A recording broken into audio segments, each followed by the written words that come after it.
Dari semua gedung yang ada di kota ini, menurutku tempat yang paling menyeramkan adalah rumah sakit. Hal ini tidak lepas dari pengalaman pribadiku yang membuatku trauma sehingga aku tidak mau lagi dirawat di rumah sakit. Namaku Manda. Saat itu aku menjadi pasien rawat inap yang ada di sebuah rumah sakit di Surabaya. Karena ayahku adalah seorang pegawai negeri yang mempunyai pangkat cukup tinggi, aku ditempatkan di sebuah kamar inap khusus. Di kamar ini terdapat sebuah tempat tidur dan kamar mandi. Di ranjang sebelahku adalah seorang wanita tua. Wanita itu terbaring dengan mata tertutup sambil selang oksigen menempel di hidungnya. Beberapa selang lain menempel di badannya dan tersambung dengan selang infus yang berwarna kuning dan putih.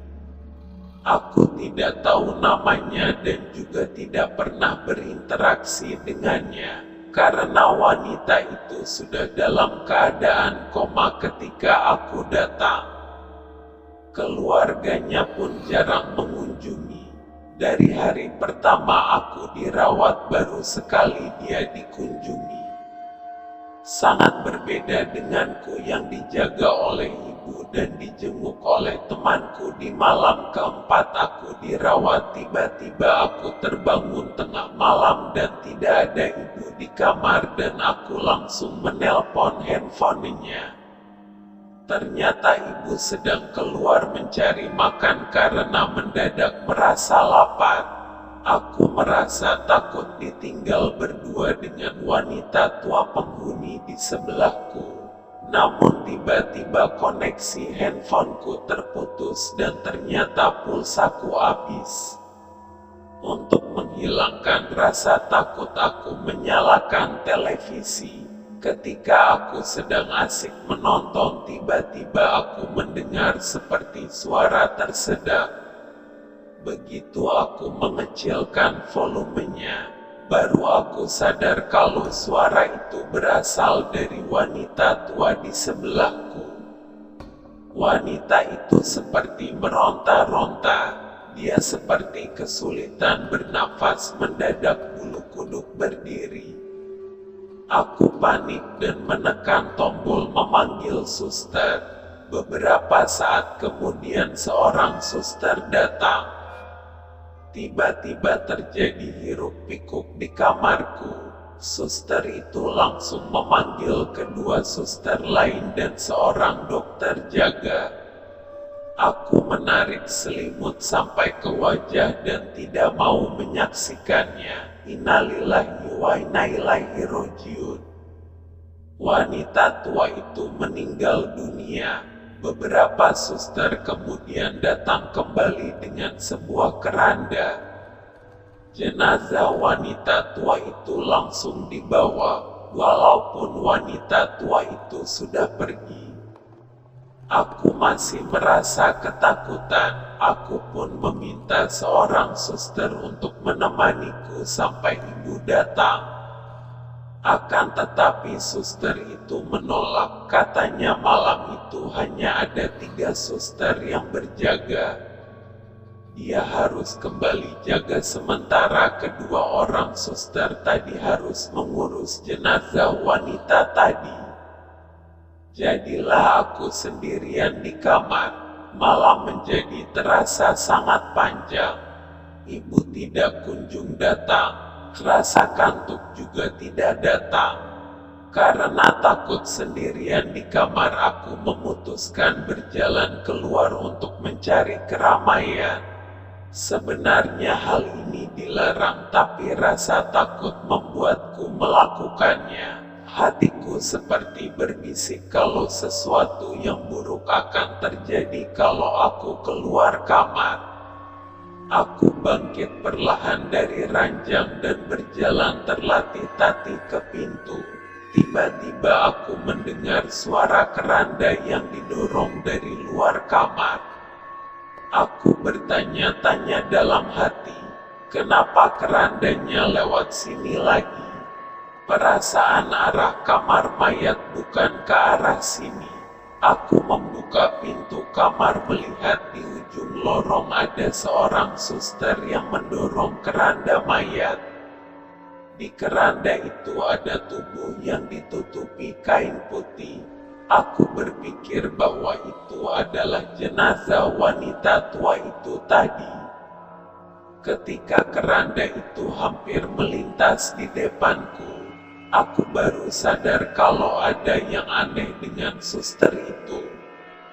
Suster itu, model seragamnya berbeda dengan suster-suster lain yang tadi aku lihat. Seragam suster itu kotor dan lusuh, ada banyak noda-noda hitam di seragamnya. Dan suster itu terus menunduk, wajahnya tertutupi oleh rambutnya yang panjang. Karena merasa aneh, aku pun menegurnya.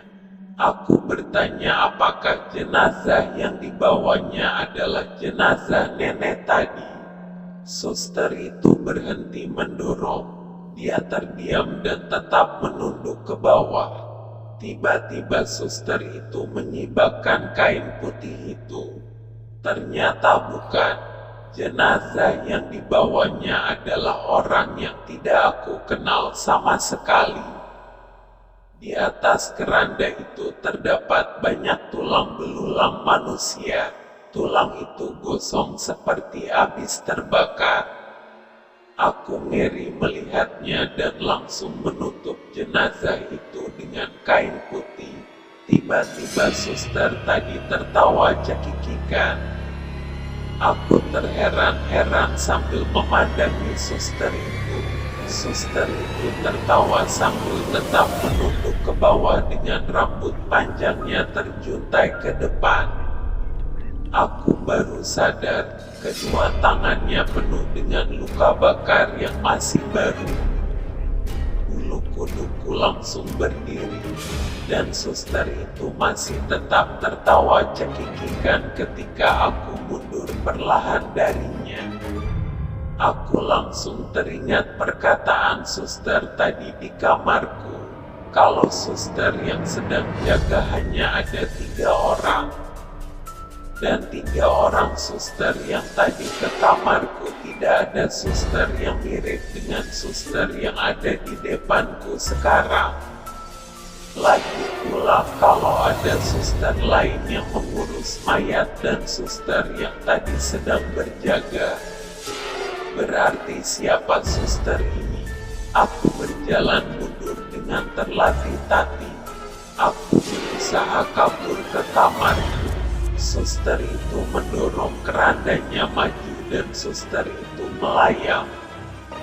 Rambutnya tersimbak ke belakang dan wajahnya sekarang terlihat jelas.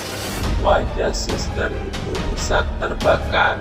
Kulit kepalanya seperti meleleh dan matanya yang berwarna merah menyeramkan melotot kepadaku. Aku mempercepat langkahku. Tapi karena kondisi badanku yang kurang baik, aku malah terjatuh ke lantai. Suster itu mendorong kerandanya ke arahku. Aku menangis ketakutan. Aku hanya bisa menutup telinga dan berdoa di pinggir lorong. Aku mendengar keranda itu lewat di depanku dan menghilang ketika berbelok di ujung. Lama aku meringkuk di situ, karena aku tidak punya tenaga yang cukup untuk bangkit dan tiba-tiba suara keranda itu terdengar lagi dan tiba-tiba di ujung lorong muncul keranda tapi yang mendorong keranda itu adalah suster yang kuminta menemaniku. Suster itu mendorong keranda sambil mengobrol dengan ibuku. Aku menarik nafas lega. Mereka langsung terkejut ketika menemukan aku di situ. Suster itu terlihat kesal ketika aku keluar dari kamar dan akhirnya membantuku berdiri. Aku menceritakan kepada mereka apa yang tadi aku lihat. Suster itu terdiam dan langsung pergi keluar. Ternyata dia memanggil teman-temannya yang lain dan membawa mereka masuk ke kamarku.